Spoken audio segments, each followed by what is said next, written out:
I wanted to tell my COVID-19 story. I was never hospitalized, but I have a lot to tell. I am currently on day 78, and my voice sounds like crap. I'm still coughing, and my activity intolerance is really in the toilet. So I was tested mid-March, and I'm going to actually say, so I had had symptoms for about 4 days before I got tested, and I'm actually going to call the day I got tested about day 14 because I could have been infected up to 10 days earlier than that. So that's when testing was kind of slow. I didn't find out I was positive for 5 days, but I definitely knew that I was positive. Just the muscle aches and the fatigue that you hear about was absolutely true. I got invited to be a part of a study and to go forward with that study with my clinic, so I was really happy to participate.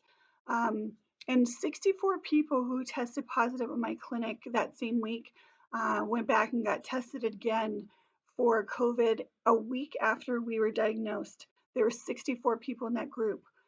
Of those 64, only 4 people had enough virus still in their body to be positive. And that is something I don't think people understand. You really need to try to get tested if you're symptomatic, because if you wait too long, your virus will shed and there will not be enough virus left in your body to test positive for the test for the COVID-19 nose swab. Okay.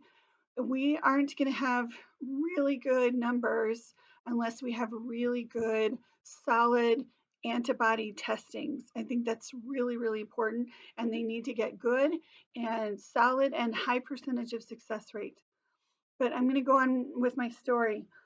So I did pretty well with resting and my treatments, and I do have comorbidities. I'm obese. I sleep with a CPAP, but my biggest thing is that a year ago I came down with a different, really bad respiratory virus. I was in the hospital for 2 days. I was out of work for 5 weeks, and it really took me a super long time to recover. So I think that is really my biggest comorbidity because I don't have diabetes.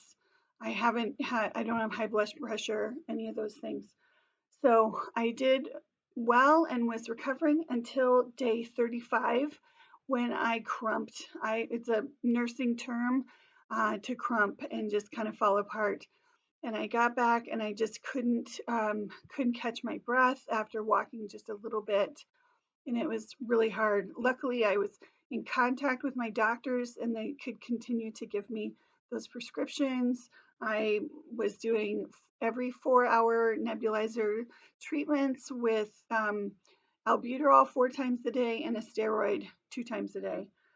So then I continued to get better slowly, slowly. Even one day I got up to 3 different walks a day and I was up to 10,000 steps. I was so proud and well managed. And by the way, I am a nurse, so I have my pulse oximeter at home, and my pulse ox never went down into dangerous level. The lowest it was 93% out of 100%. And I was breathless for sure and needed to rest, but that's not a go to the ER number. So last week, I think I really pushed myself too hard with kind of getting back into being up and about and still under quarantine orders, but I was just doing a lot more and I feel like I crumped again. So on Sunday, I got really tired. You can tell that I'm breathless again. I'm on day 78. So I called my doctor again. They put me on oral prednisone, which is always fun, and antibiotic to see if I developed an infection of some kind. And if I don't get better back in 24 or 48 hours, then I have to go back to the hospital, go into the hospital. So I just wanted you to hear my story because it's luckily I didn't have to go in the hospital. I had good care with my physicians and my clinic who did see me 2 times in person. Um, so that was I have really good communication with my doctors, but this just might be a story that you haven't heard before. So um, There it is. Share it if it's something that you feel needs to be heard. So thank you, and everybody stay well. Thanks. Bye.